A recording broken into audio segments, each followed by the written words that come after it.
Good evening, everyone. Welcome to the Snyder Institute for Chronic Diseases Mini Medical School Lecture Series. We are pleased to host a compelling presentation and discussion this evening on the topic of Mom Matters, breast milk antibodies, and infant immunity. My name is Hannah Riley, and I'll be the program host for this evening. Before we get started, I would like to go over a few housekeeping items. There will be two parts to tonight's program. First, each of our presenters will speak for approximately 20 minutes, and then we will open the floor to audience questions. We'll take a 10-minute coffee break between each speaker, and refreshments will be provided to those of you here in person. You're welcome to ask your questions at any time during the presentations using Slido. To access Slido, you can scan the QR code or type slido.com into your browser and manually enter the event code SnyderMMS into the participant field to post your question. Questions submitted to Slido will be viewable to all audience members, and participants can upvote the questions they would most like to see asked. Now, on to more specific housekeeping items. For those of you who have joined us online, if you lose your internet connection and drop out, you can return to this session using the same Zoom link you used to join us now.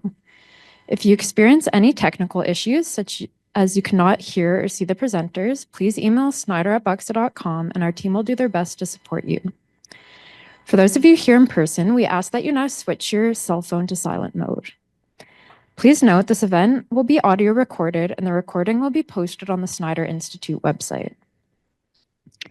To formally begin our program, the Snyder Institute at the University of Calgary's Cummings School of Medicine, located in the heart of southern Alberta, would like to acknowledge and pay tribute to the traditional territories of the peoples of Treaty 7, which include the Blackfoot Confederacy, comprised of the Siksika, the Piikani, and the Kainai First Nations, the Tsuut'ina First Nation, and the Stoney Nakoda, including the Chiniki, Bearspaw, and Goodstoney First Nations. The city of Calgary is also home to the Métis Nation of Alberta, Districts 5 and 6. Now I'm pleased to introduce our first speaker this evening, Dr. Merilee Brockway, who is a registered nurse, an international board-certified lactation consultant, and an assistant professor in the Faculty of Nursing and in Community Health Sciences at the University of Calgary. She has expertise in human milk composition, infant feeding, and maternal child health outcomes, and holds a Tier 2 Canada Research Chair in Early Life Exposures and Child Health Outcomes. Dr. Brockway completed her PhD in nursing at the University of Calgary, examining maternal breastfeeding, self-efficacy, and instant feeding outcomes in moderate and late preterm infants. Following that, she completed a 3-year postdoctoral fellowship at the University of Manitoba, exploring human milk composition and clinical applications of donor human milk on the microbiome of preterm infants. Dr. Brockway's program of research examines early life nutritional interventions, including donor human milk, to mitigate early life perturbances to the infant microbiome and how these relate to child health outcomes. When Dr. Brockway is not researching breastfeeding and human milk, she enjoys mountain biking, skiing, and hiking with her family. Welcome, Dr. Brockway. Thank you. Can you hear me? Thanks, Hannah. All right. Well, thank you, everyone, for making a trek to be here tonight and joining us online. I've been tasked with giving an overview of breastfeeding in 20 minutes. I can give you probably a university course worth of information on breastfeeding, so it's going to be a very high-level overview. First, I want to start with the recommendations that are given by Alberta Health Services, the World Health Organization, Canadian Pediatric Society, pretty much universally across the world for breastfeeding. We recommend that infants are given the opportunity to breastfeed within the first hour of life, that they're exclusively breastfed for the first 6 months of life, and then they're complementary fed with continued breastfeeding and infant foods and adult foods for the first 2 years of life and beyond. So to give you a little bit of background about infants and infant immunity and why it's so important, infants are born with an immature immune system. And this is especially prevalent or prominent in preterm infants because they haven't had that opportunity to develop even in utero. They rely heavily on their mother for sources of immunity. That is through the placenta and that is through the breast milk. As I mentioned, some immunity is passed to the infant in utero when mom is pregnant through the placenta, and that starts the priming of the immune system. But after birth, breastfeeding is how mothers share or pass immunity to their infant. Globally, we see about an 88% reduction in mortality in breastfed compared to non-breastfed infants. So essentially, human breast milk is not only perfectly adapted nutritional supply for the infant, but likely the most specific personalized medicine that he or she is likely to receive, given at a time when gene expression, immunity, development is being fine-tuned for life. And this was a statement that was put out by a large research group in The Lancet, which is a world-leading healthcare journal, back in 2016. And when we look at this slide, it shows reductions in mortality if we breastfed to those guidelines of exclusive breastfeeding to 6 months and continued to 2 years and beyond. And you can see in developing countries, we have quite a big return on our investment for reductions in mortality. But even when we look at high-income countries like Canada and the United States, we can see that we do see reductions in mortality of about 2 to 4%. So it can impact child's mortality, but importantly, it has a significant impact on child health or morbidity. And what I have here is essentially the levels of evidence that support the relationship between breastfeeding and child health outcomes.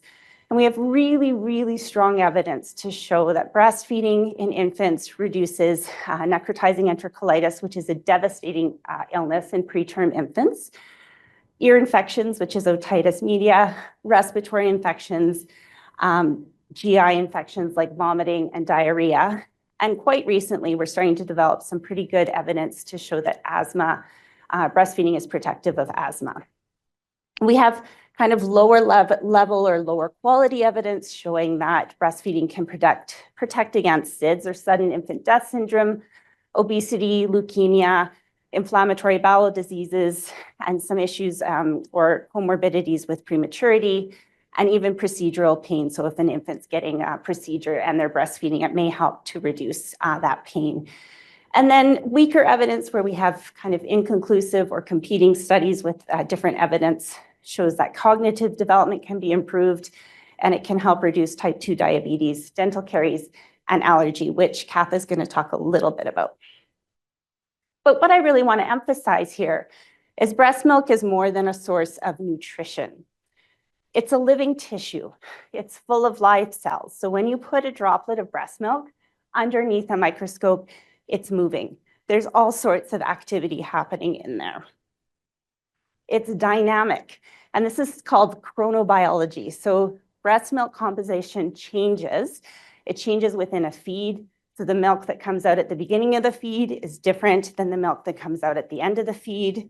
It changes throughout the day, and it changes throughout lactation. So milk that is produced when a baby is brand new is very, very different in composition compared to milk for a 6-month compared to milk for an 18-month infant.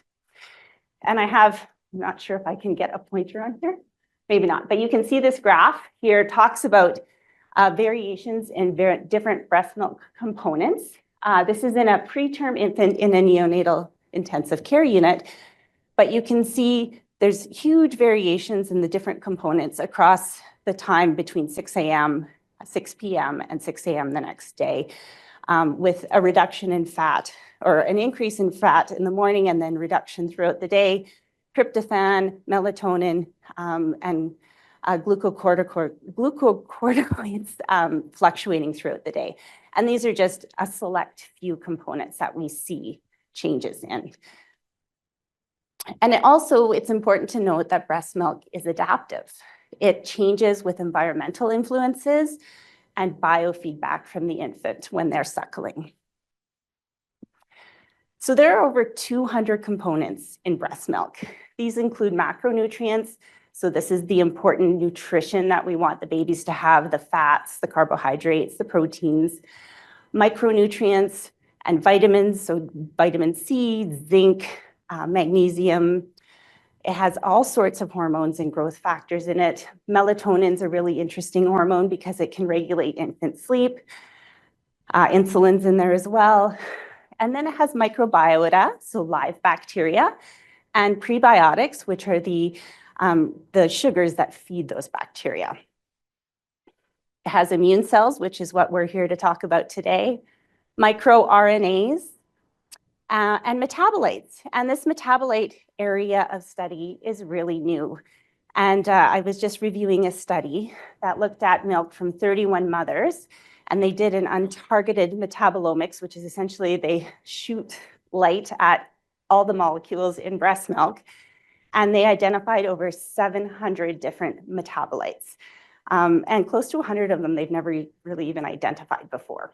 So, and the interesting thing was about 389 of those metabolites were detected in every single mom in the study. So we do see repeated metabolites present in the breast milk, but we also see different metabolites that are unique to different mothers, and that can be based on where they live or what have you.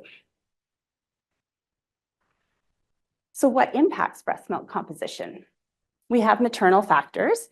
A lot of that is around diet, which makes a lot of sense. What mom eats goes into the breast milk. Maternal body mass index can impact what's in the breast milk. Smoking, how the baby was born, how many births the mom has had previously, and if the mom has a chronic illness or if she is sick herself. For example, we know diabetes, in fact, impacts the insulin levels in breast milk. We know that infant factors can impact breast milk composition. So milk for a preterm infant is completely different than milk for a full-term infant. And we're starting to get a better understanding of what that looks like. This is all still quite new and emerging research because we really haven't honed in on what breast milk has to offer up until about the turn of the century in 2000 is when we really started to pick up on our research in this area.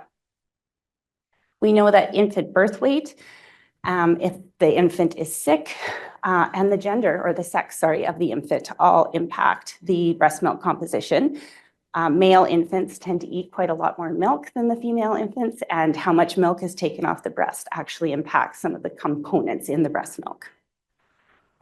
We also know that environmental factors such as geographic location and seasonality can impact breast milk composition.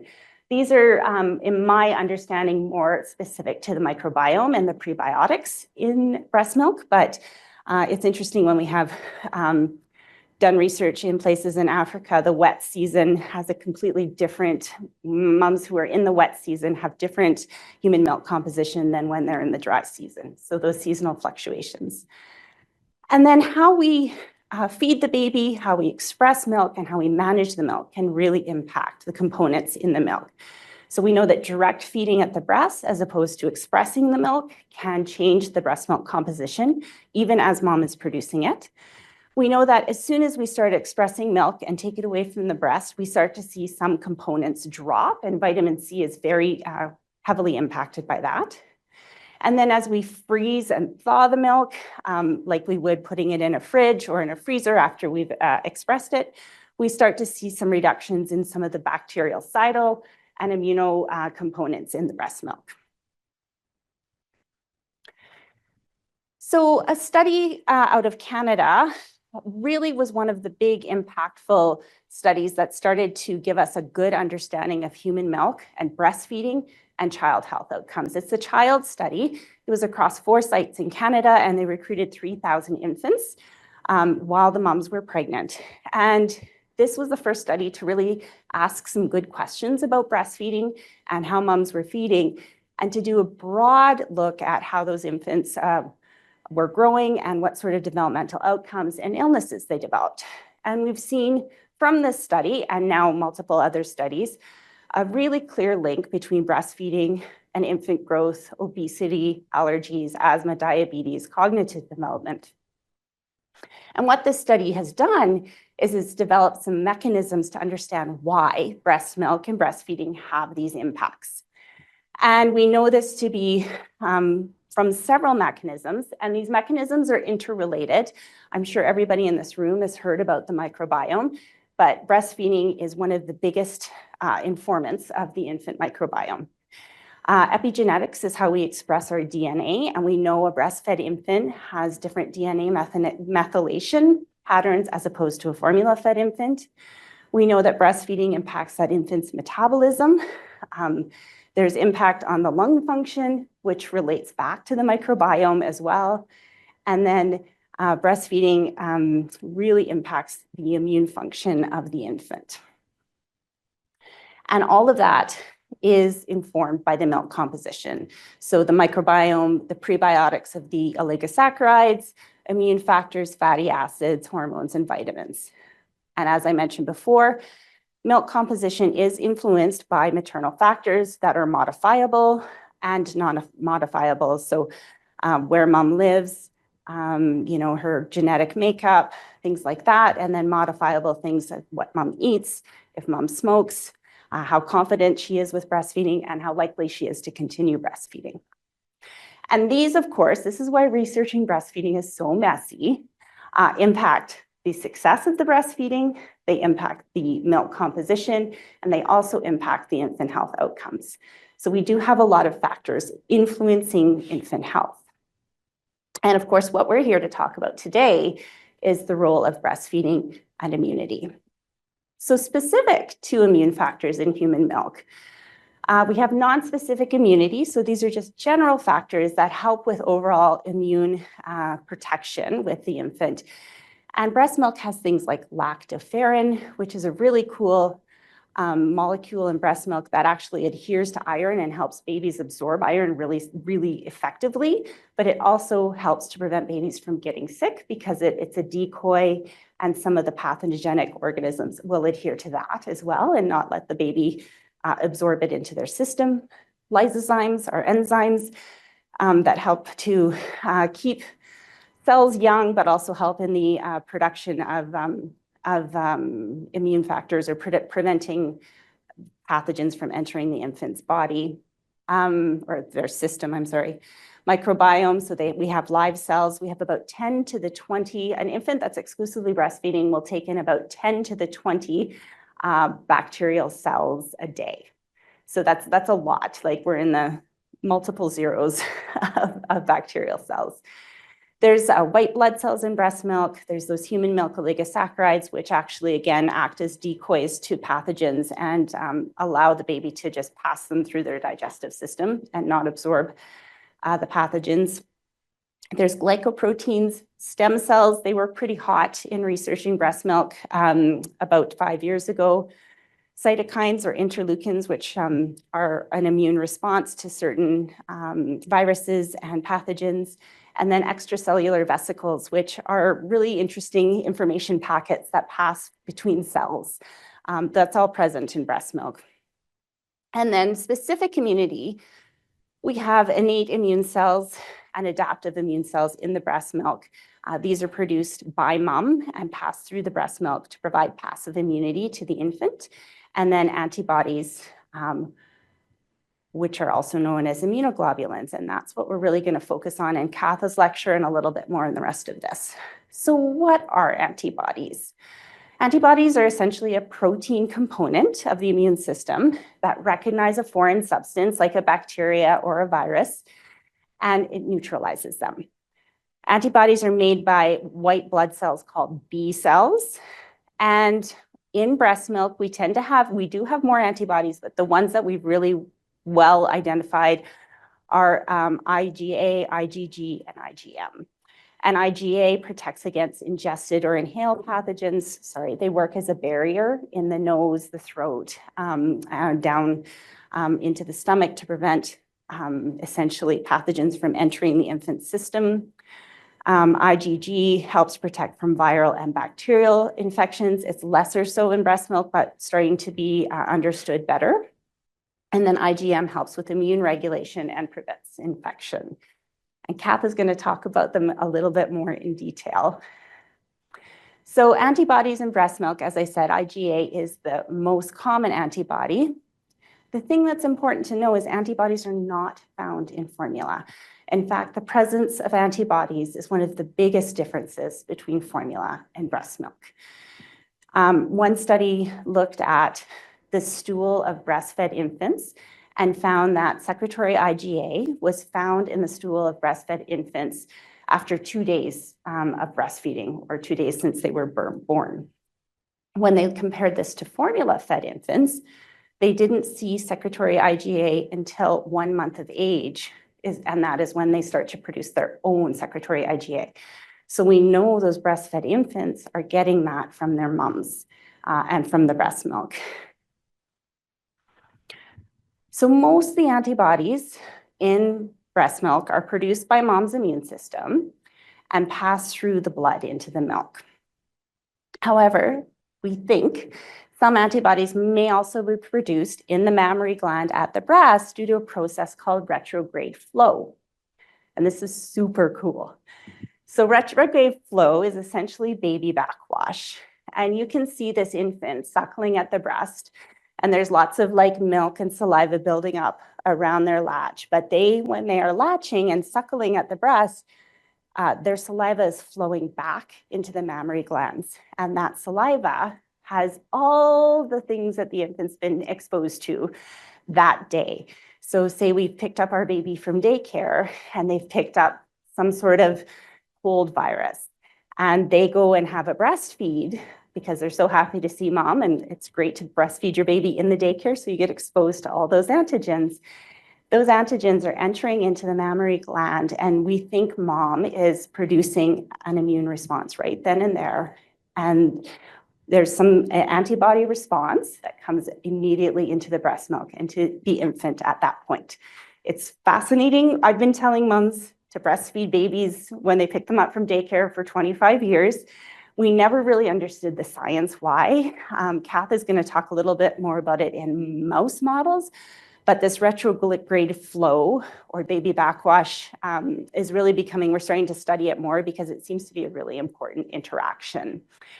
And it may be an evolved response to protect the breast. It may be an evolved response to protect the baby, which I think is true, or it could be both to protect the breast and the baby. Now, not every mom can breastfeed. We recommend breastfeeding and everybody do it. In Canada, we have a very high breastfeeding initiation rate of about 90%. Here in Calgary, it's about 98%. But despite trying to breastfeed, many moms struggle with breastfeeding or they choose not to. So we need to talk about supplementation. And what the World Health Organization recommends is that direct breastfeeding is best. But when that's not possible, expressing mom's own milk and feeding it via bottle or cup is the next best option.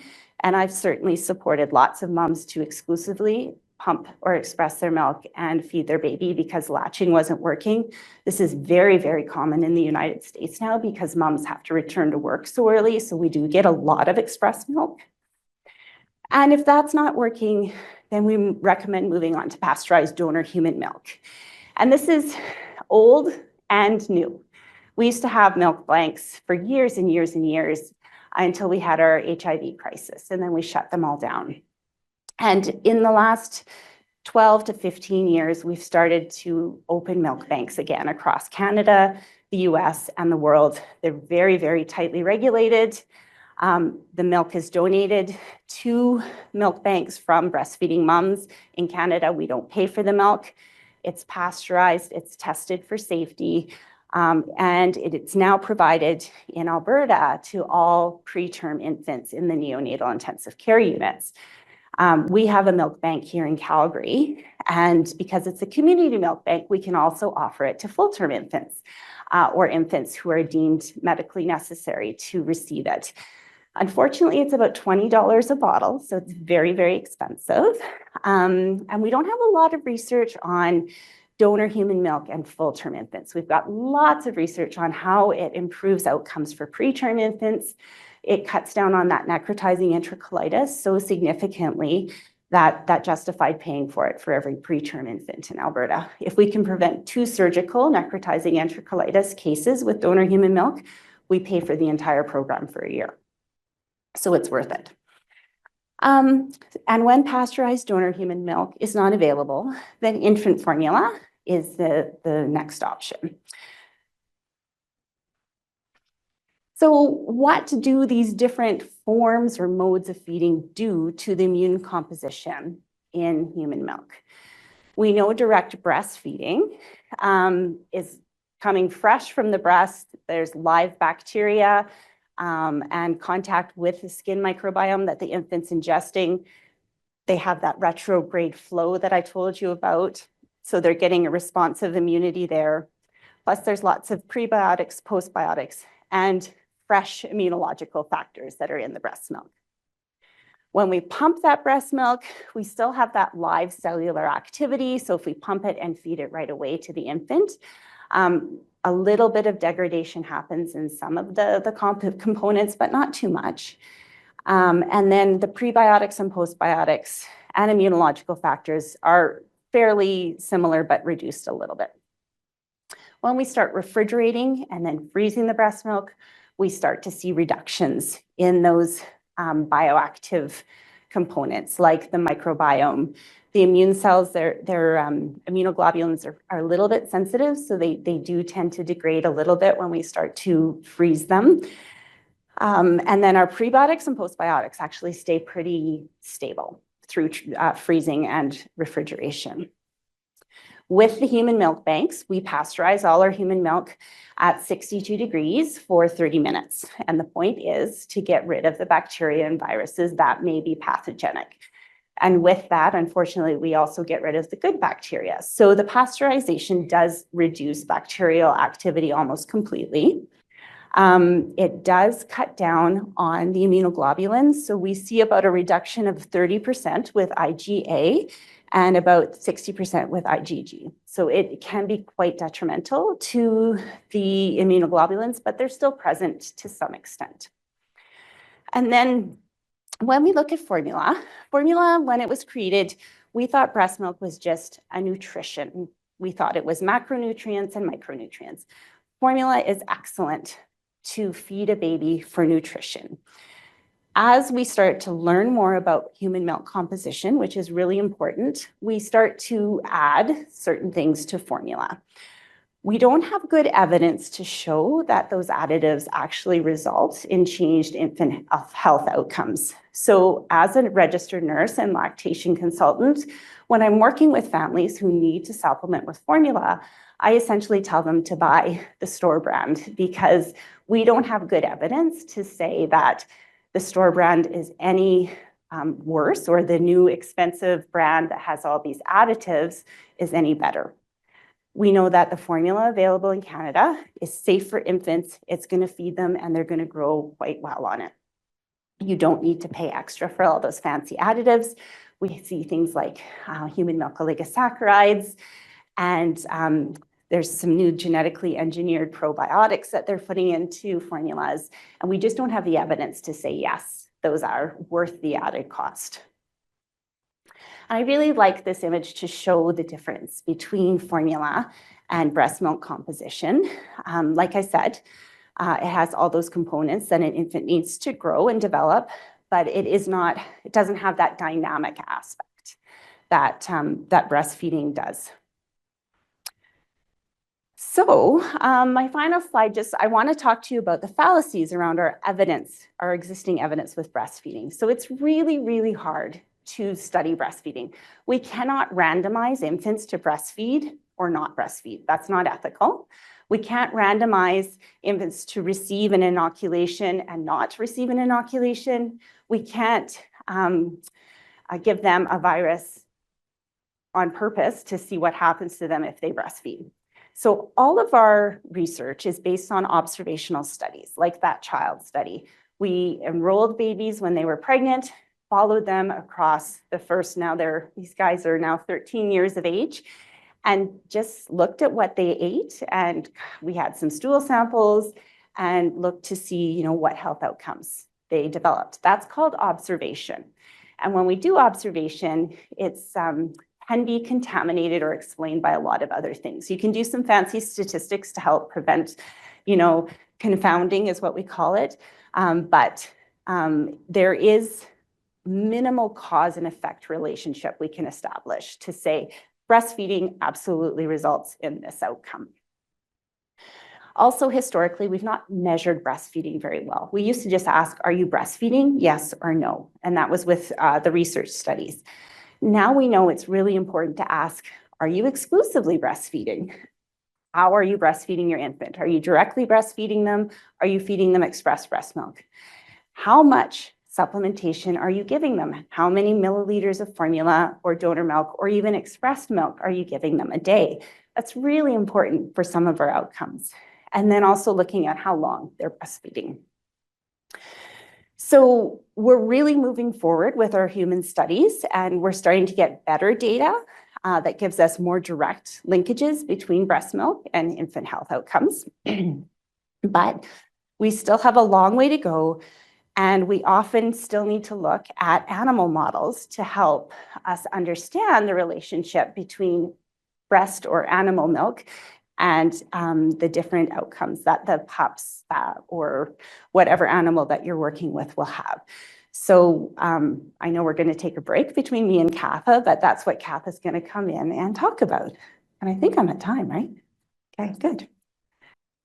Everyone. I hope you all had a chance to grab a snack and a drink.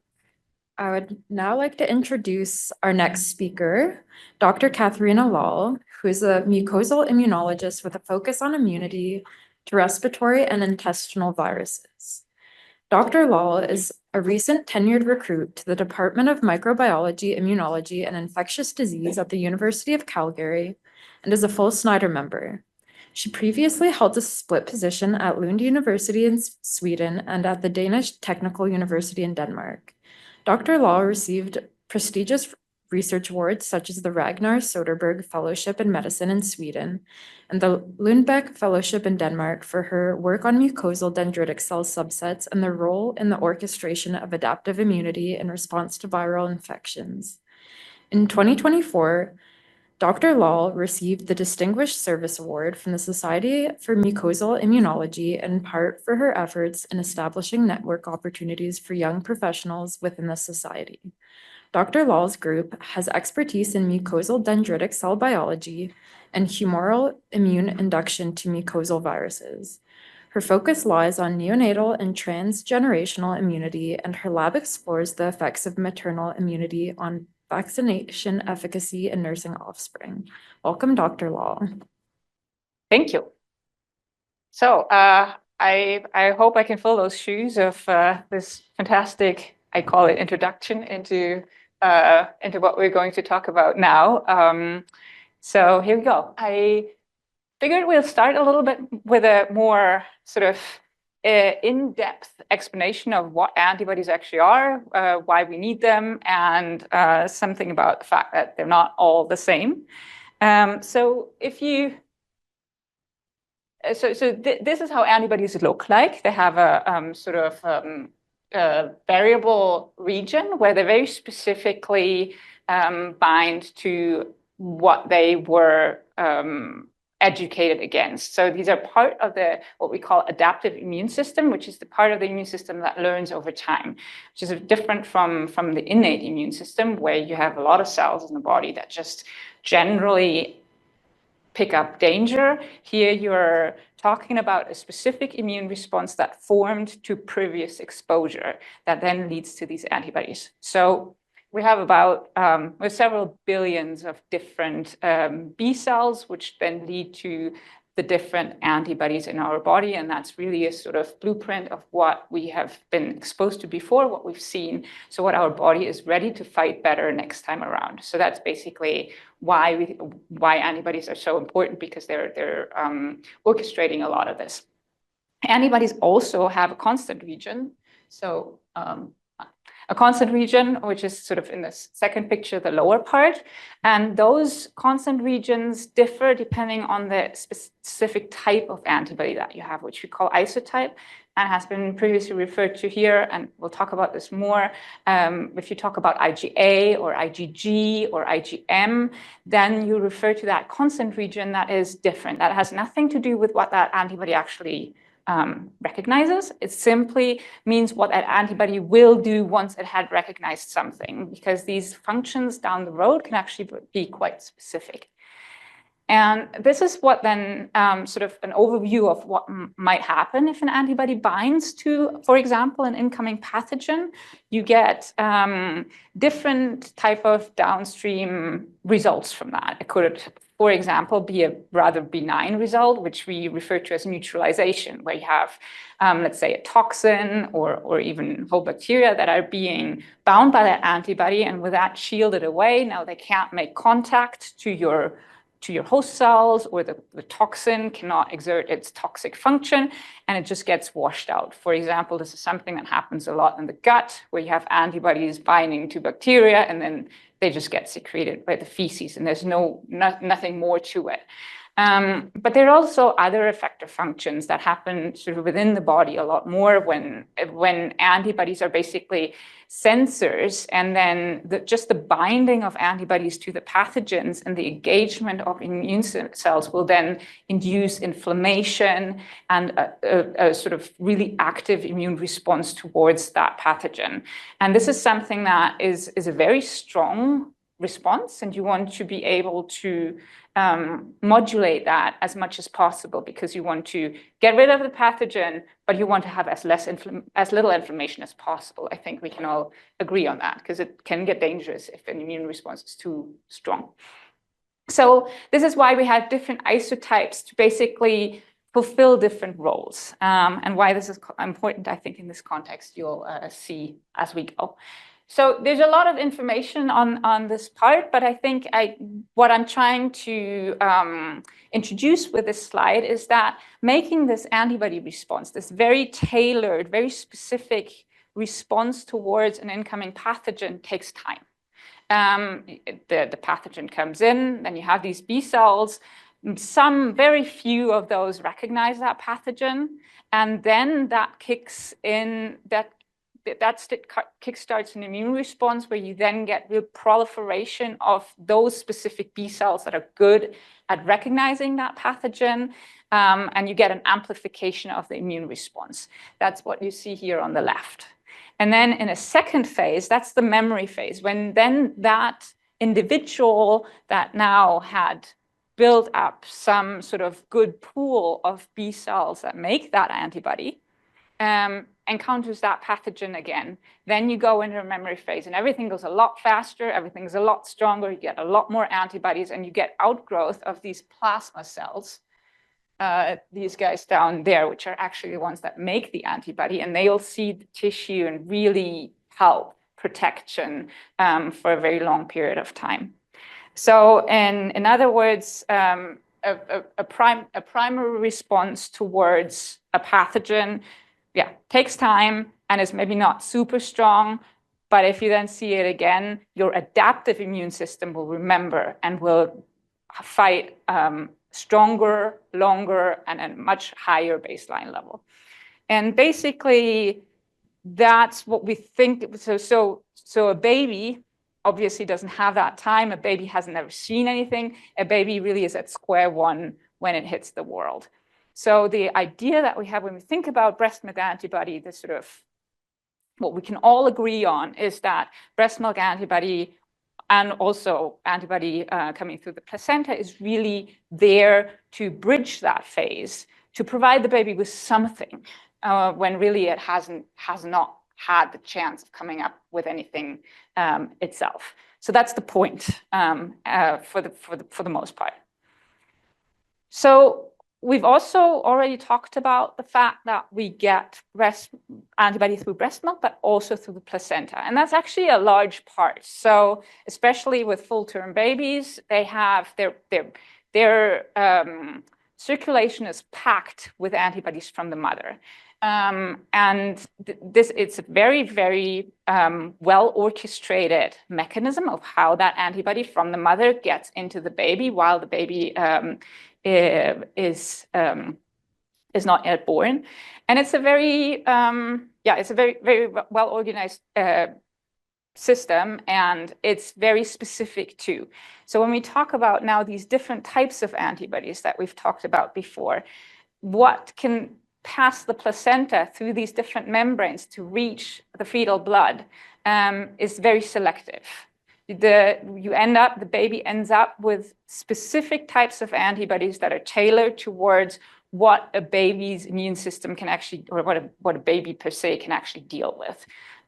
So there's a lot of specifics that we should probably think about very carefully when we talk about these things.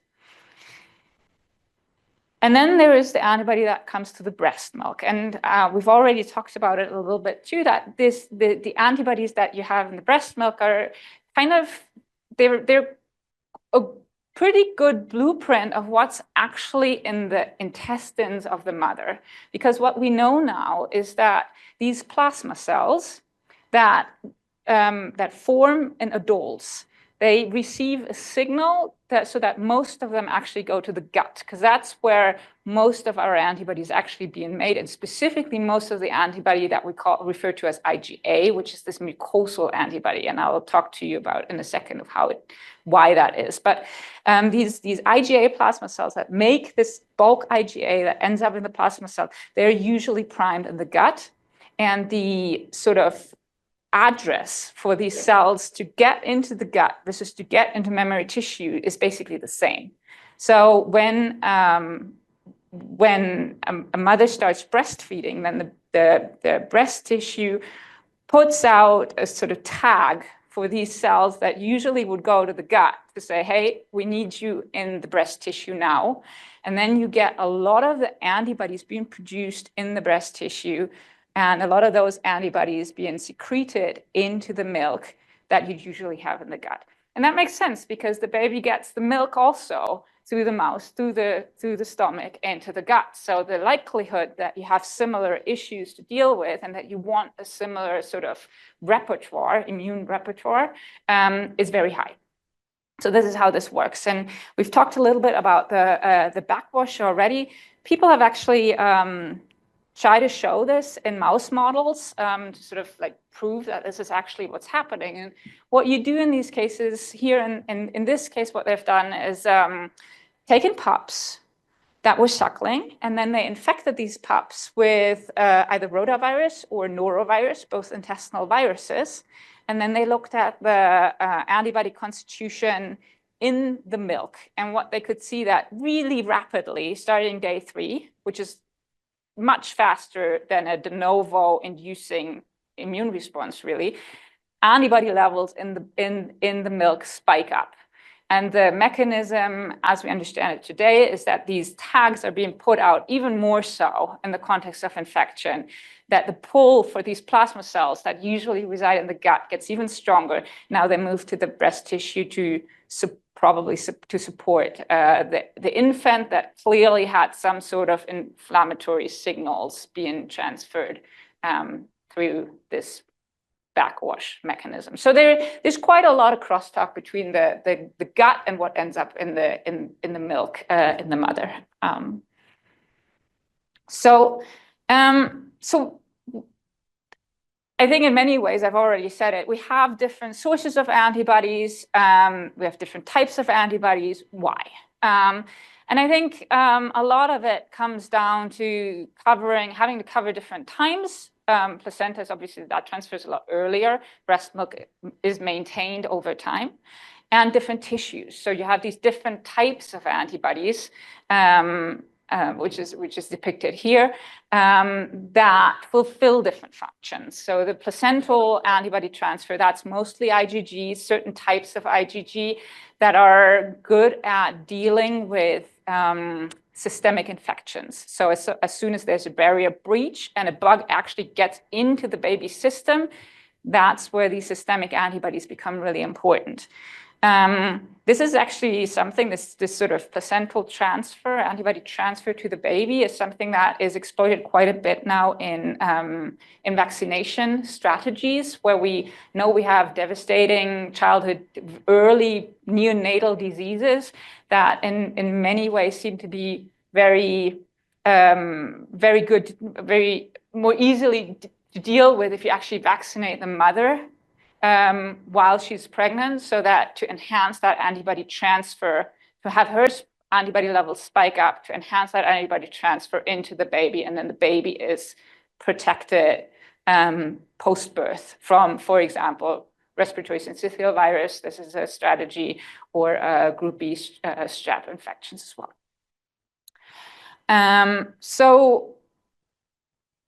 But one aspect that has been really discussed quite a bit and is fairly unclear at this point is, what does this antibody transfer actually mean for the baby? Because there is some evidence that, and from an adult immune system, we definitely know this to be the case, that if you have really high antibody titers and you contract that pathogen again, it doesn't do much to your immune system because the antibodies are there. You immediately coat the pathogens, they get immediately neutralized. There's basically no point in coming up with a new immune response if you already have one that works. It's a waste of energy, and you're probably not making things a lot better. If you're a baby, though, you've gotten all that antibody passively, so you don't have your own immune response yet.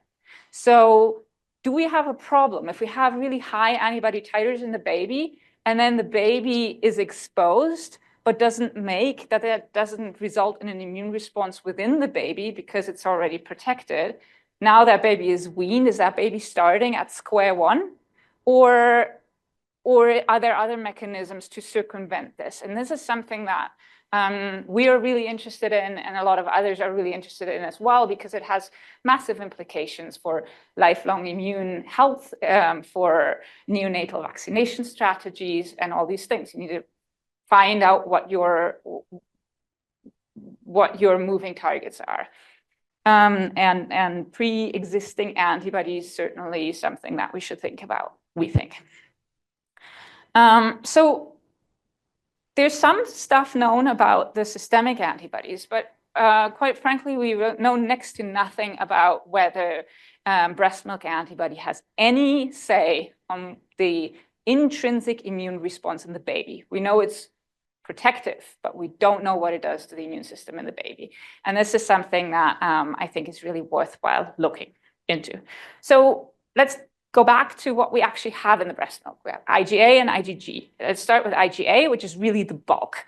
IgA is very famous for doing something that we refer to as immune exclusion. Immune exclusion refers to the ability of IgA to actually be secreted to the outside of the body. So you have these plasma cells that sit in the gut tissue. They make tons of IgA. It's like an espresso cup every day. It's a lot. And that gets secreted through the epithelium into the gut lumen. And then within the gut lumen, it binds bacteria, viruses, and so forth, and really influences commensal bacteria contributions and so forth, without these bugs ever really contacting the immune system again. So it's a very benign, it's a very clever way of sort of influencing what's out there without letting anybody in and without actually risking a problem or inflammation. So that's what IgA does. In a baby, this obviously isn't happening. There is no IgA plasmablasts in the baby when it was just born, so that sort of secretion doesn't happen, and it all happens through the breast milk. So we're getting a lot of this IgA influencing, like, for example, the commensal constitution in these babies. And this is important. This has been shown by many groups now. This is a bit of an extreme example referring to the necrotizing enterocolitis that was mentioned before, but it is known that breast milk IgA does play a role in setting up a healthy start of the gut microbiota, for example. It's also important to neutralize some of those bugs that are coming in, especially viruses, at that early age. So now, why on earth do we need IgG in the breast milk? There's nothing's ever random in biology. We like to say that, but it usually refers to the fact that we don't know what we're doing. So why would we have IgG in a breast milk if we get a ton of it through the placenta? And IgA does everything we wanted to have it to do in the gut in terms of providing passive immunity. And one thing that IgG can do, and this is something now we're sort of moving into a realm that's like people are working on it this year. The papers I'm referring to are preprint server papers. So this is all very kind of starting to figure it out in a mouse model. What we have learned, and this aspect has actually been known for a while, is that there are receptors which we refer to as neonatal FC receptors, FC for constant region of that antibody, that can bind to IgG. And these receptors are on the outside of this, so facing the gut lumen. So now if you get IgG through the breast milk, that can get sucked in through the epithelium into the baby. And this is something that people have shown is happening. This is not, IgA can't do that. There's no receptor for IgA. IgA stays out there. So if now there is a pathogen, for example, that the baby ingests because they eat stuff, and then there is IgG that recognizes that pathogen that's coming through the breast milk, then those would form complexes. They would bind to each other. And that would then really allow the immune system to sample what's out there in a very organized and very safe way. So this is, and that's what I want to go through for the last couple of slides to sort of show you some pieces of evidence that this is happening and that this is actively influencing the immune system in the baby, actively priming it. So not just providing passive immunity, not just providing antibody, but rather providing a blueprint of what that baby should start getting ready for later.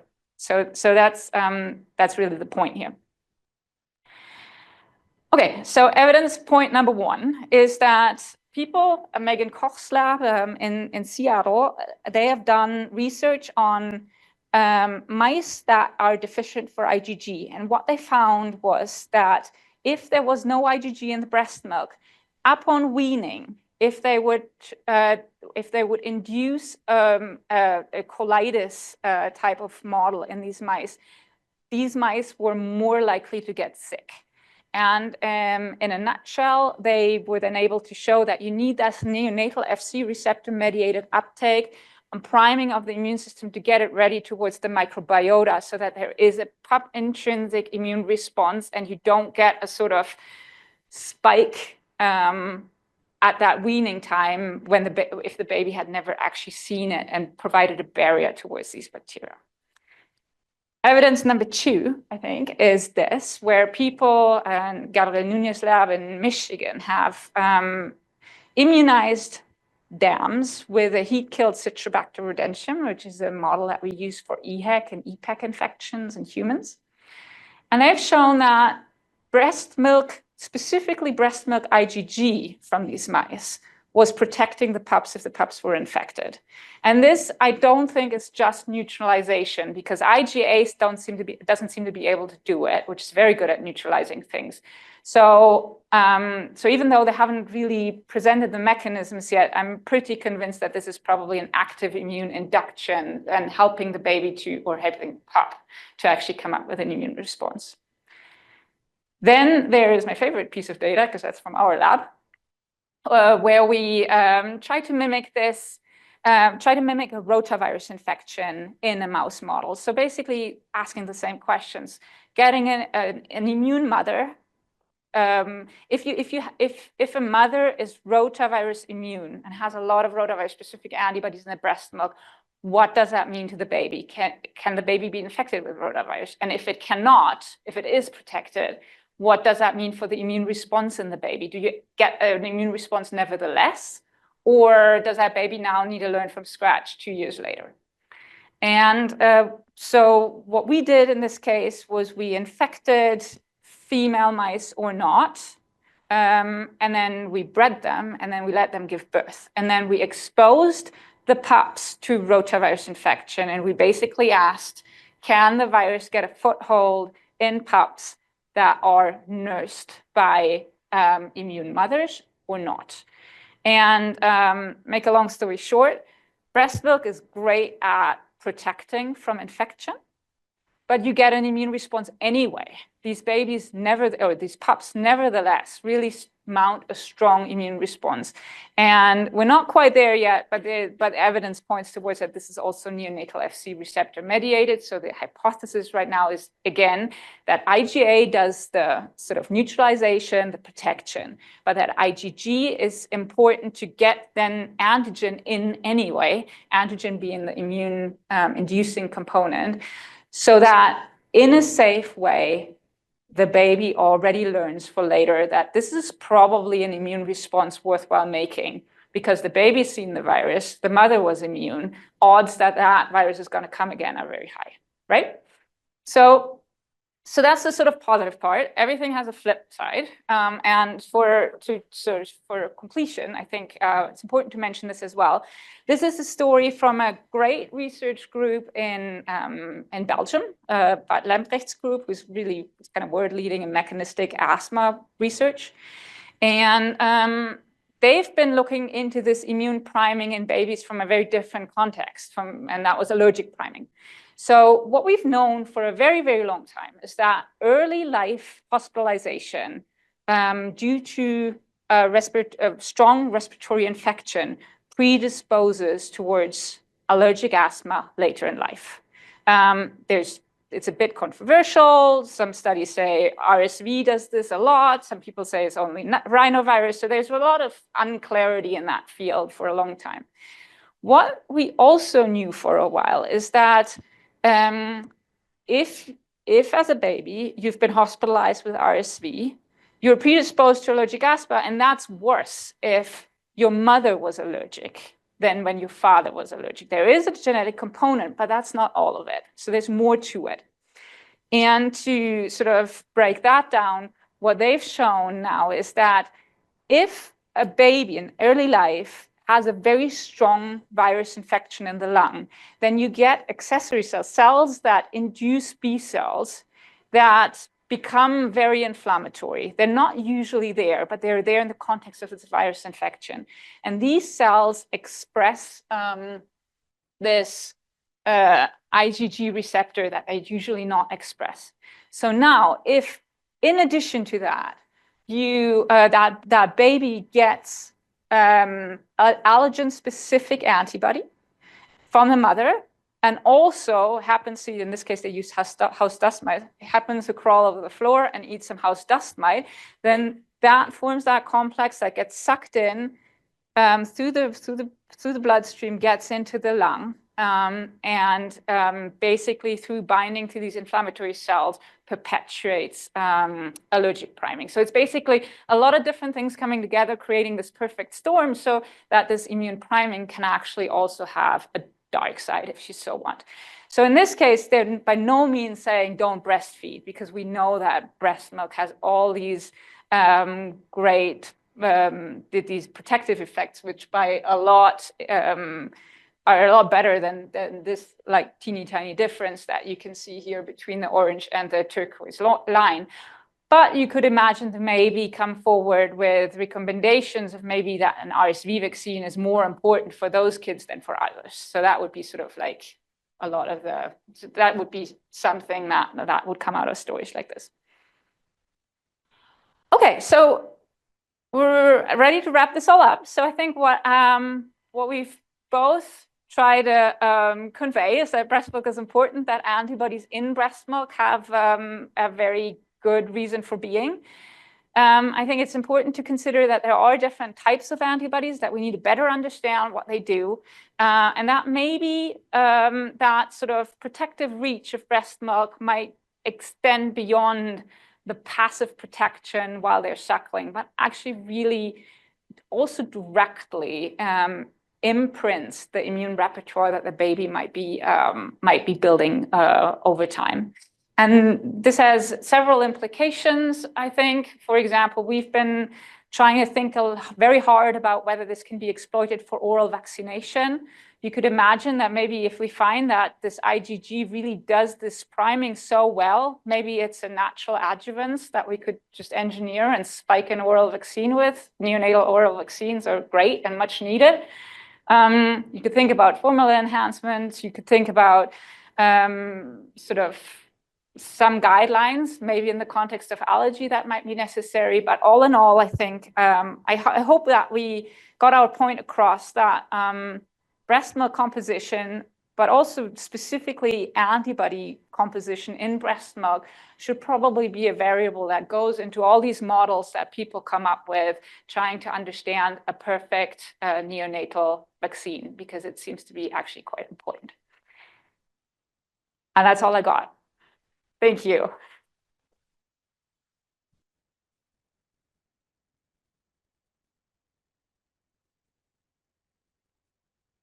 Awesome. Thank you, Dr. Lahl and Dr. Brockway, for the fascinating presentations. We'll now open the floor for a question and answer period. We'll do our best to alternate between questions from Slido and our live audience. As a reminder, questions can be submitted virtually through Slido by scanning the QR code or by opening slido.com and entering the event code Snyder MMS into the participant field. For our live audience, please raise your hands if you have questions and we will pass you a microphone. We'll do our best to answer as many questions as we can in the time remaining. So while we're getting the screen switched out here, I'll just take a question from Slido. So the first one we had is, does mode of delivery impact breast milk composition long term? Good question. The short answer is we don't know. We actually have limited evidence on long-term breast milk composition beyond a year. There are very few papers that look at that.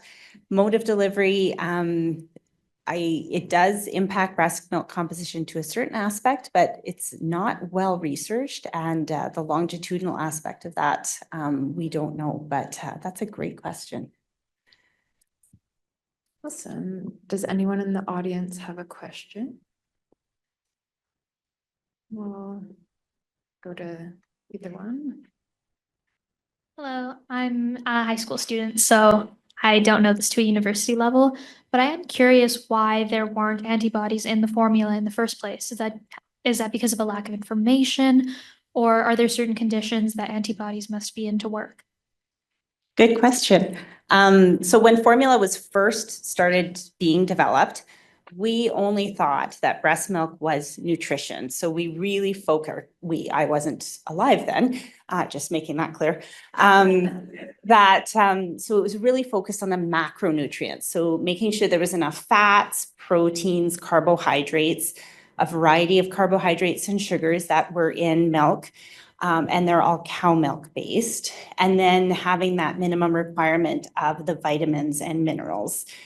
As we've begun to better understand what's in milk and human milk, they've tried to modify formula and formulations. Nestle, I hate to say it, is probably one of the biggest researchers of breast milk composition because they want to know what's in breast milk. They have the money to research it really well. Their papers are great because they have state-of-the-art equipment and they want to put that in formula now that they know all of these other things. But so the formula comes from a cow milk and there could be antibodies present from the cow, but the extensive processing that happens with formula and the pasteurization would kill off pretty much any sort of bioactivity that would be present. And again, those are cow or bovine specific, not human specific. So I don't think we're very far off from being able to bioengineer or genetically engineer certain components or certain proteins and putting them in formula that may or may not replicate. I don't know, you can maybe. No, I think those are the main points, but also from a practical standpoint, I think it would be quite hard because it's not like you're making one protein and then you're spiking it in. There's so many different specificities. You basically need an antibody for anything that might come through. So I think ideas now is to really sort of figure out what they really do and which ones we really need there if you were starting to engineer it, because it gets expensive quickly to make these things, and then make like a billion different ones, probably not happening. So, but it's a really good question. As I guess so long we don't really understand what all the different antibodies and all the different specificities do, I think there's a bit of hesitancy also. You don't want to do anything wrong either, right? And you're not curing somebody who's already sick. You're trying to help somebody who's not yet sick, which makes things from a regulatory standpoint a lot harder. So our next question from Slido is, to what degree does pumping, freezing, and thawing decrease vitamins and immune compounds like immunoglobulins in breast milk? So it depends on the immune compound or the component that you're looking at. Like I mentioned, vitamin C starts to rapidly degrade as soon as it's taken from the breast. Other aspects of human milk can be quite a bit more stable with those different processing aspects. Interestingly, when we're working with donor milk and running the milk through the plastic tubing, we lose a lot of fat because fat adheres to plastic really well. So there's multiple elements with the processing, including pumping into a plastic bottle, then transferring it into a bag, then freezing it, then thawing it and freezing it again, and then running it through the tubing, and then of course the pasteurization. We find that the macronutrients, for the most part, they decrease a little bit, but we can keep them fairly stable and provide milk that is fairly equivalent to formula as far as caloric intake and the protein, carbohydrates, and fats. And some of our prebiotics or human milk oligosaccharides are untouched. They are pretty stable, but then the protein-based kind of immunity, the lactoferrins, the lysozymes are very, very sensitive to any sort of processing, and their quality goes down quite quickly the more we process. Awesome, thanks. I think we had a question over there.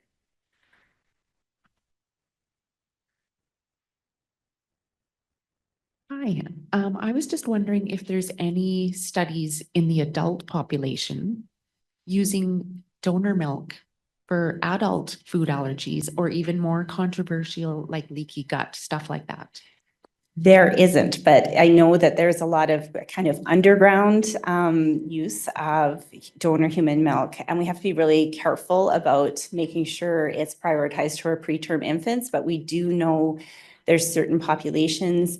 One population is with people with autism because there is some evidence that is showing that the microbiome has specific links to autism. And some people are believing that using donor milk instead of other milks or other food sources may help with that. I want to emphasize we have no research on that. That is just anecdotal. So I do think as donor milk becomes more prevalent and we're able to explore it in other populations and other uses, that we will start looking into adult populations with chronic illnesses or with neurodivergence or what have you, but we're not there with the research yet. Like I said, working with full-term infants in what I do in my lab is we have no evidence about donor milk in full-term infants. So we're starting there, and then as we build evidence there, then we're going to move into other populations as it becomes more available for those populations to use. Interesting question. It's actually kind of cool in that regard. So in mice, the neonatal FC receptor is really only expressed in neonates, but in adults, it's expressed through life. So if there is any sort of specific way of how antibody uptake through the gut, like sort of trains the immune system in a good way, that technically could work in adults. So it's something that is, maybe we can talk again in 10 years from now. Our next question from Slido is there evidence for emotional bonding on both or either side from breastfeeding? That's a great question. That is super hard to measure. A lot of promotion of breastfeeding is about emotional bonding. That being said, if you are holding your baby and bottle feeding them and doing skin to skin, you're still getting that emotional bonding. So I don't ever want to detract from that aspect of feeding when it is, it's not only exclusive to breastfeeding, because you can do that with bottle feeding for sure. We do want to look at brain matter and MRIs to see if, because you can actually pick up on that with MRIs, if motive feeding contributes to that, because we've had some really odd evidence come out of our MRI studies here at U of C that show kind of inconclusive information on infant feeding. And there may be an aspect of emotional bonding, but the feeding aspects weren't measured well enough. So, but yeah, when we're working in the clinical setting with families, the best knowledge we have is that emotional bonding can happen just as well with bottle feeding if you're interacting with the infant and holding the bottle and caring for them in that way too. Awesome. Do we have a question from our audience members in the room? If not, I'll take another question from Slido. So the next question is, there are some studies that indicate that exclusive direct breastfeeding may be protective against autism spectrum disorder. What do you think about these studies if you're familiar with them? So I'm familiar with exclusive breastfeeding and certain types of neurodivergence, more ADHD than autism, but more recently a Nature article just came out directly linking certain aspects of the gut microbiome and certain microbiota with autism spectrum disorder. So there is definitely a link between exclusive breastfeeding and the microbiome. We know this. We know breastfeeding is the most impactful thing on developing the infant gut microbiome. Early life exposures, early life dysbiosis is what leads to neurodivergence, probably. We're pretty sure that that is one of the elements. So we don't have the exact linkage there. I guess a little self-promotion is in our lab. We are looking at exclusive human milk feeding, exclusive breastfeeding, and formula feeding, and looking at neurodivergence as one of our outcomes. So in 3 to 5 years, I may be able to answer that a little bit better. We'll see. Yeah, awesome. We'll bring you back in 3 to 5 years. Anyone in the audience have a question? Okay, if not, we have a few more from Slido. So that next one is, what if the breastfeeding mother has an autoimmune disease? Is there a negative effect on the child's immunity or evidence breastfeeding can be protective for the child in the future? I don't know. So maybe you're aware of like epidemiological studies, but I don't think I think it's all over the place what you can read out there, and there hasn't been anything like that to my knowledge done in mice, I think, or in any animal model. And I think the sort of aspect of how it could potentially and how there might be links between allergy in the mother and allergy in the pup in mice might extend to autoimmune diseases. I wouldn't be too surprised if there are some aspects where viral infections particularly could maybe excel a process that otherwise wouldn't be a problem. But I think we'll see a lot more of that now. Again, the studies that refer to that I showed here some of them haven't even been peer reviewed yet. So it's really kind of like a community push to find out more about this. So again, hopefully something that we'll learn more about in the very, very near future. I think we're starting to ask the right questions now. I do know specific to certain autoimmune diseases like celiac disease, IBS, Crohn's, and colitis, there is not great evidence because it's observational. It wasn't very well done, but there are tendencies to see reductions in those with infants whose families have a history of it. So again, we don't know the mechanism. It's observational. So it is possible that through any variety of mechanisms that there may be some protection against that. Thanks. I'll call on the audience to see if anyone has a question. Okay, if not, we'll move on to the next question from Slido. So this was similar to what was asked earlier, but it's about freeze drying. Does freeze drying specifically have any effect on breast milk component? Great question. So freeze drying breast milk is becoming quite a popular thing to do, where mothers can express their breast milk, bring it to someone, and they'll freeze dry it and powder it, and they can use it later to reconstitute and feed to the baby. Alberta Health Services has come out with a statement that they don't recommend using freeze-dried breast milk. They don't allow it in any of their facilities, so you can't bring it into the postpartum unit or into the neonatal intensive care unit, just because the research isn't really there on what it does to the milk or if it's safe. Now, if you think about freezing and thawing and the impact that has on human milk composition, when you freeze dry the breast milk and desiccate it, there's going to be pretty profound impacts on various, definitely the bioactive components. Macronutrient wise, I think it is reduced, but I can't actually say how much it is reduced. It would not be something we would ever exclusively feed an infant, because there would be so much reduction in the various macro and micronutrients. But as I'm out at the mall and I want to give my baby a bottle of freeze-dried breast milk, that's probably fine. But the research is super, super new on freeze drying, and we do need to do quite a lot more work on it. Good question, though. Yeah, interesting. I'll do a last call for questions from the audience. Oh, we have yay. one in there. There seems to be a practice of continuing to breastfeed with child number one, and then the newborn comes. Is the newborn at a disadvantage not getting the early feedings from the mother, or is there any advantage? Good question. So tandem breastfeeding is becoming more and more popular, especially as mothers are feeding their toddlers longer and then going on to have subsequent pregnancies. My understanding with tandem breastfeeding essentially is the breast milk resets, because when you go through labor and you have that hormonal cascade, you go right back into lactogenesis 1. It goes into the colostrum stage and you run through the whole process of all your lactogenesis phases. So the baby, it prioritizes the newborn, and the toddler just essentially has to put up with it and the new breast milk and the different tastes and what have you.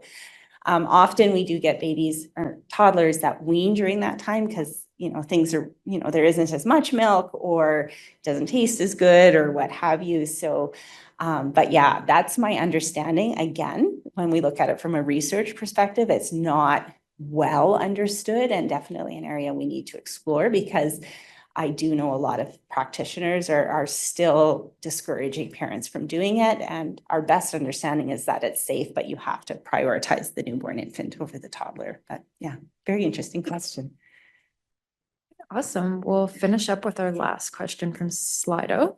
So the question is there research on the long-term impacts of cow's milk protein allergy, whether CMP is removed from the infant's diet or not? That's a good question. So cow milk protein allergies, they have really taken off in our understanding of them. And essentially that is different than a lactose intolerance. Rarely do we ever have babies who are lactose intolerant. Sometimes we see babies who develop cow milk protein allergies.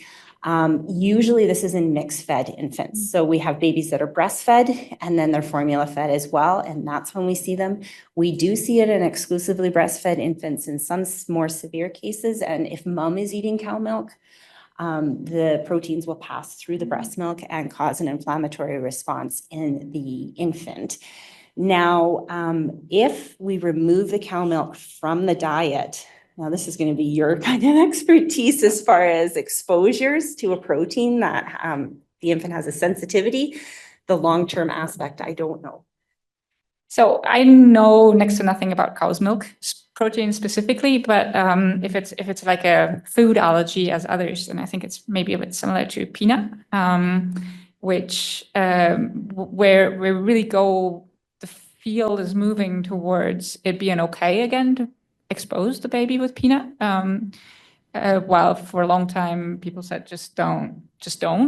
The way that we understand it from a sort of mechanistic immune standpoint is that the neonatal immune system is very active, but it's very tolerogenic, because at that time in life, these babies really have to learn to be okay with all kinds of things, commensal bacteria, food, all of it. So the neonatal immune system is per se very peculiar in terms of generally making a tolerogenic response. And whether and to which extent that is actually further impacted by breast milk, I have no idea. But an orally administered protein in a baby will, if things go right, always lead to tolerance. This is a classical phenomenon that we call allotolerance. So and this is in babies, it's extreme. In humans, it's the same. If you get a protein that does not necessarily come with a huge immunological trigger, it will lead to tolerance. And this is mostly actually regulatory T cells, so specific T cells to that protein whose job it is to sort of cap an immune response, and then you can't overcome that. If you come in with that same protein and you inject it IV, the immune system isn't going to do anything because it's learned to really be tolerizing this. So that's kind of in that direction. I have nothing to say of whether that has anything to do with breast milk or is influenced by it in any way. Probably, but to some extent, but it's a very, oral tolerance is a very hardwired mechanism that we know occurs no matter what, because if it doesn't, you die. So I just see they have a clarifying point there too. I don't know if we have time to. You can speak to it. So do you want to read it out? The clarifying point is that it's not a true allergy, but a gastrointestinal intolerance due to an immature system. And yeah, thank you for clarifying. I don't know anything about that specific. To that a little bit. So yeah, they are looking at different kinds of cow milk protein allergies, and in certain cases it is a true allergy, but also they have identified, because the way we identify it is essentially blood in the stool, irritability, vomiting of the infant. So it is GI upset, a hyperinflammatory response essentially.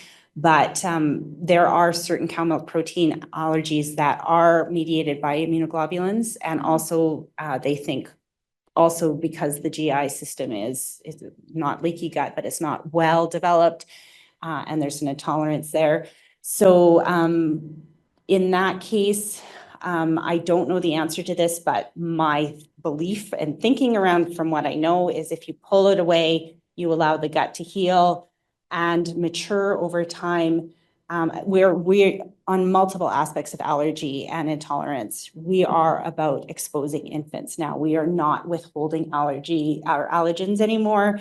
We're microdosing. We're building up the tolerance, as Katha was saying. So I believe in that same vein as if the GI system is maturing and has had a chance to heal and is no longer sensitive, doing that microdosing exposure again to test tolerance and build tolerance up is probably worthwhile. CMP or cow milk protein allergy is a big area right now that people are starting to better understand, but our understanding of it is not great as it is right now.